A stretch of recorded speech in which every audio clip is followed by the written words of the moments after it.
ٹھیک ہے، جب آپ وہاں جائیں گے تو کتاب کو ایسا پکڑ کے آپ خوب اللہ سے دعا مانگیں، جو عربک میں جو قرآن کی جو دعا ہیں، قرآن کے الفاظ میں جو دعائیں ہیں، آپ اگر قرآن کی آیتیں پڑھ کے دعا مانگیں گے تو زیادہ اچھا رہتا ہے اور آپ کو بہت ساری دعائیں بھی یاد ہو جائیں گی. تو ایسی کوئی کتاب اپنے ساتھ رکھ لیں انشاءاللہ، اور میدان عرفات میں یا طواف کرتے وقت یا صحیح کرتے وقت یا پورے سفر میں ٹیکسی میں جا رہے ہیں، ہوائی جہاز میں بیٹھے ہوئے ہیں، دعا پڑھتے رہیں، دعا کرتے ہیں. نمبر 5، نماز جنازہ کا طریقہ جان لیں، کیونکہ مسجد نبوی اور مسجد حرام کے اندر ہر نماز کے بعد تقریباً جنازے کی نمازیں ہوتی ہیں، تو آپ کو جنازے کی نماز کی دعا، جنازہ نماز کا طریقہ پتہ ہونا چاہیے. نمبر 6، سفر حج و عمرہ، یعنی عمرہ کا اور حج کا سفر میں آپ مسافر ہوتے ہیں، تو اس لیے نماز قصر کہاں پہ کرنی ہے، جمع کہاں کر کے پڑھنی ہے، اور کیسے کیسے نماز پڑھنے کا طریقہ ہوگا، اور قصر نماز کیسے پڑھتے ہیں، تو وہ ساری چیزیں آپ کو پتہ ہونی چاہیے، ان کے سارے مسئلے مسائل اور احکام آپ کو معلوم ہونے چاہیے سفر میں جانے سے پہلے. نمبر 7، زیارت قبور، یعنی قبروں کی زیارت کے آداب اور دعائیں، یعنی قبرستان میں داخل ہونے کی دعا کیا ہے،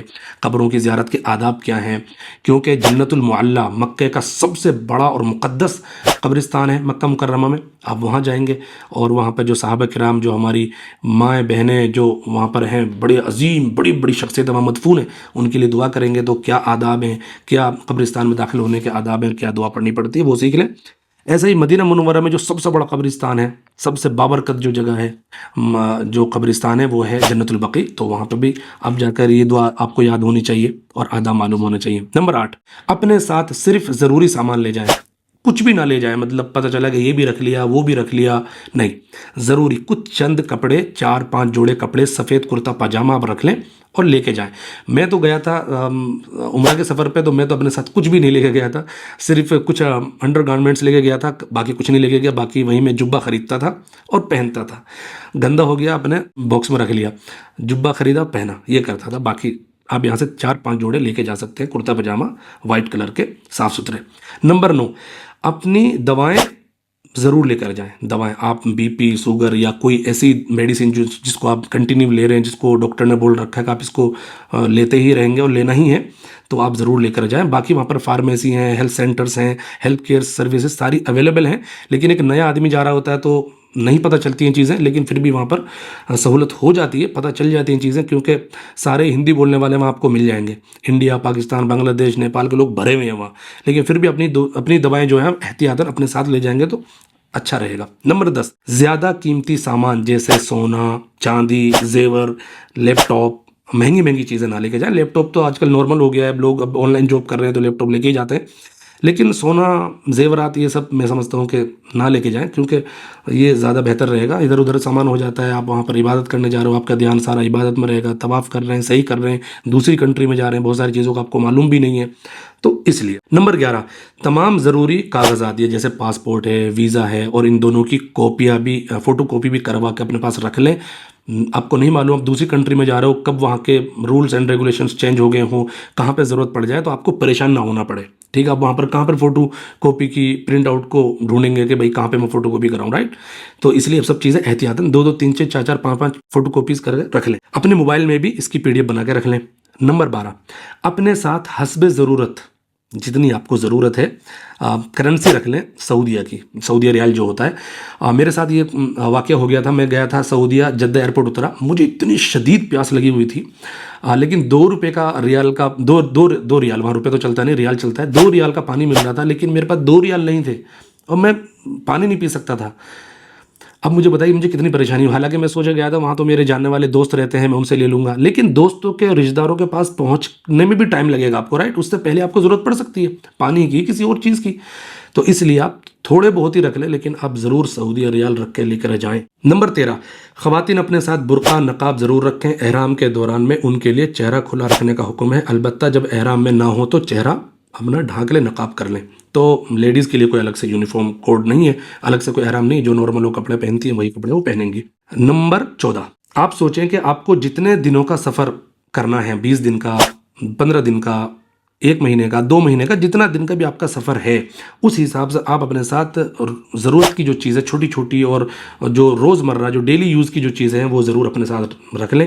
مثال کے طور پر خوشبو ہے، ٹوتھ برش ہے، ٹوتھ پیسٹ ہے، کنگھا ہے، کپڑے ہیں، کپڑے دھونے کا صابن ہے، چپل رکھنے کا تھیلا ہے، چھوٹی کینچی ہے جس سے آپ اپنے بھی بال کاٹیں گے اور عورتوں کے بھی 1 پوروے کے برابر بال کاٹتے ہیں، مارکر ہے جس سے رنگین مارکر جس سے آپ موٹا سا قلم جو ہوتا ہے جس سے آپ آتے وقت جاتے وقت اپنے بیگس پہ لکھتے ہیں، رسی ہے کپڑا سکھانے کے لیے، یہ مطلب بہت ساری اس طرح کی چیزیں ہو سکتی ہیں، بہت چھوٹی چھوٹی، ان کو آپ ریزر وغیرہ بھی اپنے ساتھ ضرور رکھ لیں جانے سے پہلے، کیونکہ جب آپ وہاں چلے جائیں گے، دوسری کنٹری ہے، آپ کو نہیں معلوم ہے کون سی دکان کہاں پر ہے، تو آپ کا بہت سارا ٹائم تو انہی چیزوں میں لگ جائے گا، روزانہ آپ یہی چیز ڈھونڈتے رہیں گے، کبھی کینچی تو کبھی کنگھا تو کبھی خوشبو تو کبھی صابن تو کبھی سرف تو کبھی کچھ، تو آپ یہیں سے رکھ کے لے کے جائیں، ٹھیک ہے، انشاءاللہ وہاں پر آپ کا سارا جو وقت ہے وہ عبادت میں لگنا چاہیے، عبادت میں لگے گا، ٹھیک ہے۔ تو یہ چیزیں ہیں جو آپ کو سفر پر جانے سے پہلے ریڈی رکھنی ہے، تیار کرنا ہے اور اپنی پریپریشن کرنی ہے، ٹھیک ہے۔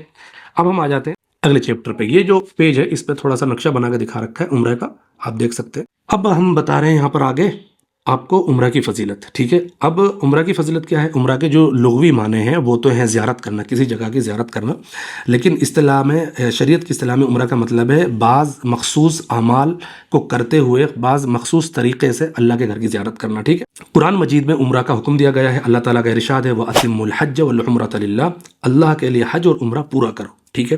رسول اللہ صلی اللہ علیہ وسلم کا ارشاد ہے ایک عمرہ کے بعد دوسرا عمرہ درمیان کے تمام گناہوں کا کفارہ ہوتا ہے، بخاری و مسلم۔ حضرت عبداللہ بن عمر رضی اللہ عنہما فرماتے ہیں ہر شخص پر زندگی میں ایک بار حج و عمرہ واجب ہے، اور جو اس سے زیادہ کرے اس کے لیے خیر ہے، اور یہ عمل نفل ہے، یعنی ایک سے زیادہ کریں گے تو نفلی عمرہ ہوگا، ایک عمرہ کرنا یہ فرض ہے اور واجب ہے اگر آپ کو اللہ نے استطاعت دی۔ رسول اللہ صلی اللہ علیہ وسلم نے اپنی حیات مبارکہ میں 4 مرتبہ عمرہ کیا ہے اور 1 مرتبہ حج کیا ہے، سمجھ میں آ گئی بات، 4 مرتبہ عمرہ، ٹھیک ہے، اور 1 مرتبہ حج ادا فرمایا آپ صلی اللہ علیہ وسلم نے۔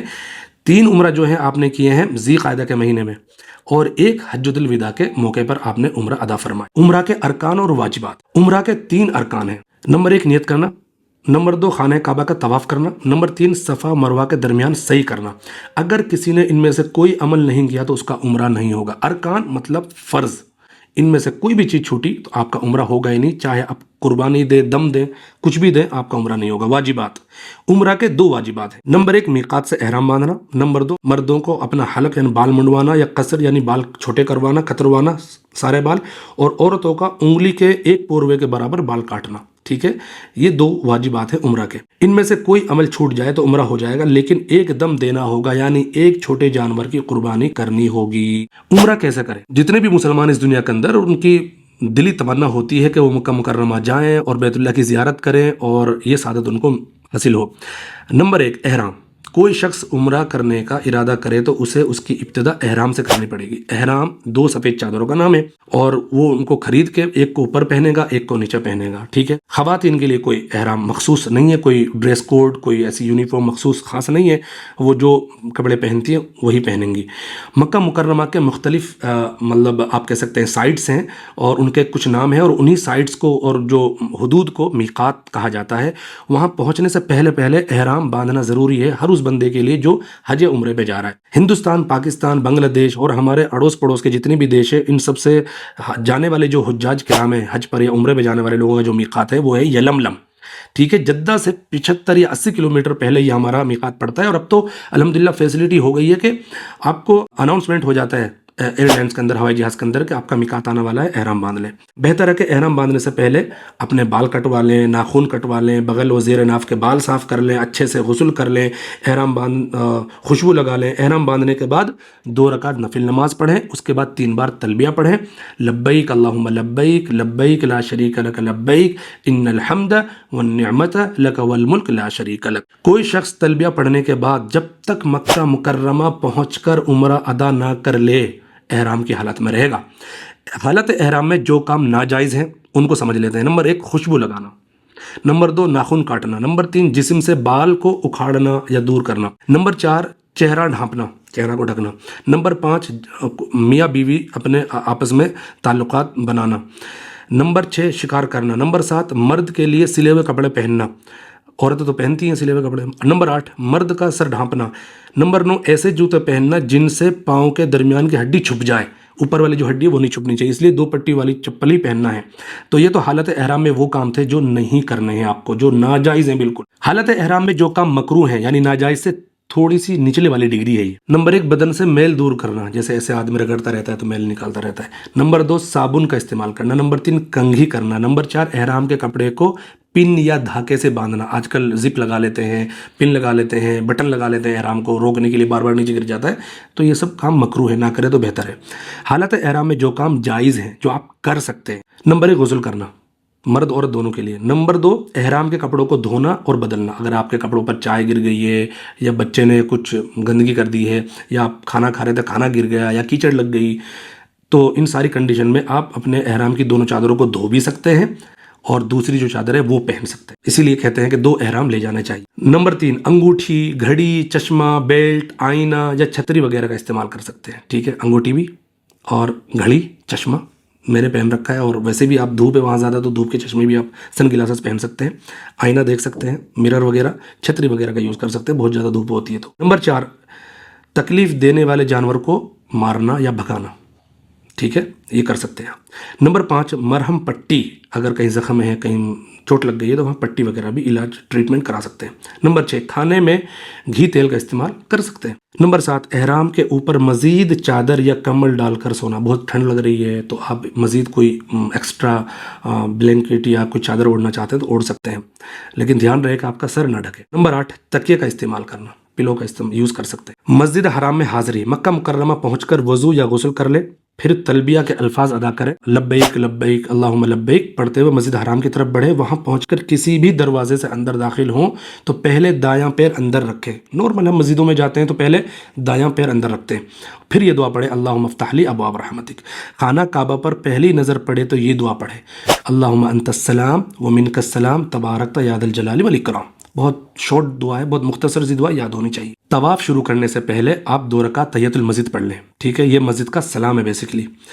پھر حجر اسود کے سامنے پہنچے، اپنے ہاتھوں سے حجر اسود کی طرف ایسے اشارہ کریں، ایسے، ٹھیک ہے۔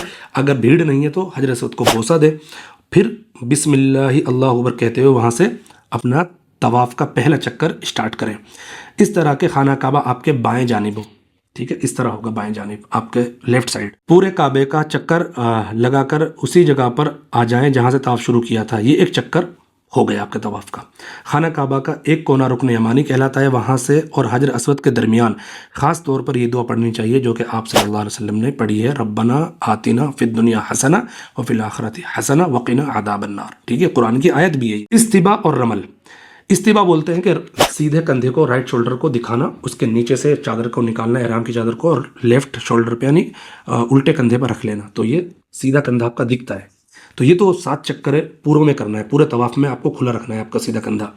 رمل کرنا ہے، رمل کسے بولتے ہیں؟ طواف کے 7 چکر ہیں، ان 7 چکروں میں سے شروع کے 3 چکروں میں تھوڑا سا اکڑ کے سینہ نکال کے چھوٹے چھوٹے پہ اسٹیپ قدم رکھنے ہیں اور تھوڑا تیزی سے چلنا ہے، تو اس کو بولتے ہیں رمل۔ تو یہ مردوں کو کرنا ہے، عورتوں کو نہیں کرنا ہے۔ جب آپ نے طواف مکمل کر لیا اس کے بعد آپ آئیں گے، 2 رکعت نماز پڑھیں گے، اور پھر آب زمزم 3 سانس میں پئیں گے۔ کتنے سانس میں پئیں گے؟ 3 سانس میں آب زمزم پئیں گے، زمزم کا پانی، اور یہ دعا پڑھیں گے اللہم انی اسألک علما نافعا ورزقا واسعا وشفاء من کل داء، ٹھیک ہے۔ طواف کے دوران میں کسی نماز کا ٹائم ہو گیا، ٹھیک ہے، یا آپ تھک گئے یا وضو ٹوٹ جائے تو طواف وہیں روک دیں، پھر جماعت ہو جائے یا تھکن دور ہو جائے یا آپ وضو کر کے دوبارہ آ جائیں، اس کے بعد اپنا طواف شروع کریں دوبارہ سے۔ چکروں کی تعداد اگر بھول جائیں، آپ کو لگ رہا ہے کہ میں نے 3 کرے ہیں یا 4 کرے ہیں یا 5 کرے ہیں، تو سب سے کم والی جو تعداد ہے اس کو مانیں گے۔ جیسے آپ کو 5 یا 4 لگ رہا ہے تو 4 کو مانیں گے اور پھر 5واں چکر کریں گے، تو وہاں سے ایسا وہ کریں گے، کم کو گنیں گے۔ صفا مروہ کے درمیان صحیح، صفا مروہ کے درمیان جو صحیح ہے اس کو کرنا ہے۔ یہ 2 پہاڑیاں تھیں پہلے، لیکن اب تو ان کے نشانات چھوٹے چھوٹے سے باقی ہیں، اب تو پہاڑیاں نہیں ہیں کیونکہ ایکسٹینشن ہو گیا ہے حرم کا، بہت زیادہ حرم پھیل گیا دور تک، تو اس لیے پہاڑیاں بھی اب حرم کے اندر آ گئی ہیں، تو یہ پہاڑیاں چھوٹے چھوٹے سے نشانات وہاں باقی ہیں۔ اور وہاں سے خانہ کعبہ پر نظر ڈالیں، جب آپ صفا مروہ پہ پہنچ جائیں تو وہاں سے خانہ کعبہ کی طرف دیکھتے ہیں اور دعا ایسے ہاتھ اٹھاتے ہیں دونوں، ان الصفا والمروۃ من شعائر اللہ پڑھیں، یہ قرآن کی آیت بھی ہے، اور مروہ کی طرف چل پڑیں۔ درمیان میں میلین اخضرین، 2 یہ جو پٹیاں ہیں، کچھ ہری پٹیاں لگی ہوئی ہیں اوپر کی سائڈ، آپ کو دکھ جائیں گی، اس کے بیچ میں جو مرد ہیں ان کو تھوڑا سا تیز چلنا ہے، دوڑنا نہیں ہے بہت تیز، تھوڑا تیز چلنا ہے، اور عورتیں جو ہیں لیڈیز ہیں وہ نارمل اسی طرح چلیں گی جیسے وہ چل رہی تھی، اور یہ دعا پڑھتا رہے رب اغفر ورحم انک انت الاعز الاکرم۔ مروہ پہنچنے پر ایک پھیرا ہو جائے گا، وہاں سے واپس صفا تک آئیں تو دوسرا پھیرا ہو جائے گا، اس طرح صفا مروہ کے درمیان 7 مرتبہ صحیح کریں، یعنی 7 چکر لگائیں، 7واں اور آخری پھیرا مروہ پر مکمل ہوگا، اس کے بعد 2 رکعت نفل ادا کریں۔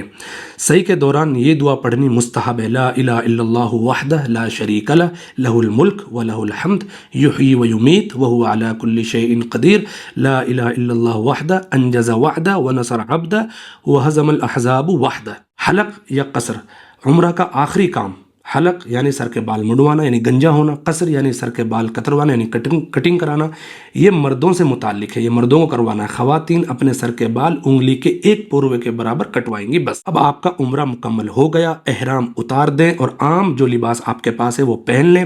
مکہ مکرمہ میں جتنا دن رہیں مسجد حرام میں جا کر نماز پڑھنے کی کوشش کریں، یہاں نماز پڑھنے کا ثواب عام مسجدوں میں نماز پڑھنے کے مقابلے میں 1 لاکھ نمازوں کے برابر ہے۔ آپ سمجھو 1 لاکھ نمازیں۔ تو اسی طرح جتنی توفیق ہو طواف بھی کریں، نفلی طواف خوب کریں، اور وہاں پر ہی کوشش کریں کہ آپ کی ساری جو نمازیں ہیں 5 وقت کی نمازیں آپ کی مسجد حرام کے اندر ہوں۔ تو یہ اس کتاب سے میں نے پہلی ویڈیو بنا دی ہے، انشاءاللہ آپ کو ساری باتیں سمجھ میں آئی ہوں گی۔ آپ ویڈیو کو پوز کر کر کے سارے واجبات، فرائض، جو بھی طریقے میں نے بتائے ہیں ان کو نوٹ ڈاؤن کر سکتے ہیں، اپنی بک میں لکھ سکتے ہیں، اور دوسروں کو شیئر کریں اور چیزوں کو یاد کر سکتے ہیں، ٹھیک ہے انشاءاللہ۔ ابھی اس کتاب کی نیکسٹ ویڈیو آئے گی، میں وہ بناؤں گا۔ تو اس کتاب کی اس کتاب کو میں نے 7 ویڈیوز میں ڈیوائیڈ کیا ہے، 7 ویڈیو جا کے آپ دیکھ سکتے ہیں پوری پلے لسٹ میں ارشاد خان ولاگز یوٹیوب چینل پر۔ اس ویڈیو کے اندر اتنا ہی، آپ اپنا خیال رکھیں، جزاکم اللہ خیر الجزا، اللہ حافظ۔